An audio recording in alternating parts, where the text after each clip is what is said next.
Fatepura police station ખાતે drugs જાગૃતિ કાર્યક્રમ યોજાયો। સામાજિક કાર્યકર, સરપંચો અને ગ્રામજનો મોટી સંખ્યામાં ઉપસ્થિત રહ્યા। યુવાધને નશાના ભયાનક દૂષણથી બચાવવા અને સમાજમાં ડ્રગ્સ વિરોધી જાગૃતિ લાવવાના ઉદ્દેશ્ય સાથે આજે ફતેપુરા પોલીસ સ્ટેશનના પરિસરમાં એક મહત્વપૂર્ણ ડ્રગ્સ જાગૃતિ કાર્યક્રમ ડ્રગ્સ અવેરનેસ પ્રોગ્રામ સફળતાપૂર્વક યોજાઈ ગયો। આ કાર્યક્રમમાં સ્થાનિક વહીવટીતંત્ર અને પ્રજા વચ્ચે સમન્વય સાધીને સમગ્ર ફતેપુરા પંથકને ડ્રગ્સ મુક્ત બનાવવાનો દ્રઢ સંકલ્પ લેવામાં આવ્યો। આ કાર્યક્રમમાં ફતેપુરા વિસ્તારના જાણીતા સામાજિક કાર્યકર મેહુલ તાવિયાડ ખાસ ઉપસ્થિત રહ્યા અને તેમણે યુવાધને નશાની ગર્તામાંથી બચાવવા માટે સામાજિક સ્તરે સામૂહિક પ્રયાસો કરવા પર ભાર મૂક્યો।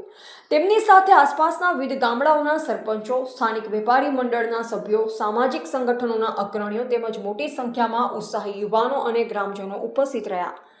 કાર્યક્રમ દરમિયાન ફતેપુરા પોલીસ સ્ટેશનના ઇન્ચાર્જ પીએ જાડેજા તેમજ ઉચ્ચ પોલીસ અધિકારીઓએ મંચ પરથી હાજર જનમેદનીને સંબોધન કર્યું।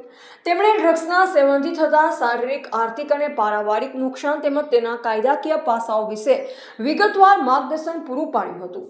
અધિકારીઓએ ગ્રામજનોને અપીલ કરતા જણાવ્યું કે ગ્રામ્ય કે ટાઉન વિસ્તારમાં કોઈ પણ જગ્યાએ નશીલા પદાર્થોની હેરાફેરી, વેચાણ કે સેવન થતું હોય તો તેની તાત્કાલિક પોલીસને જાણ કરો। માહિતી આપનાર નાગરિકનું નામ સંપૂર્ણપણે ગુપ્ત રાખવામાં આવશે। આ નવતર પહેલને ફતેપુરા ટાઉન અને આસપાસના ગ્રામ્ય વિસ્તારના લોકોએ ભારે ઉત્સાહપૂર્વક વધાવી લીધી।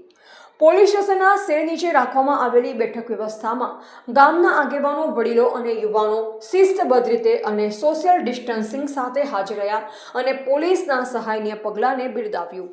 કાર્યક્રમના અંતે સ્થાનિક વેપારીઓ અને વિવિધ ગામના સરપંચોએ પોલીસ તંત્રને ખાતરી આપી કે તેઓ પોતાના વિસ્તારને નશામુક્ત રાખવા માટે સદા તત્પર રહેશે અને ગુનાખોરી નાબૂદ કરવા પોલીસને સંપૂર્ણ સહકાર આપશે।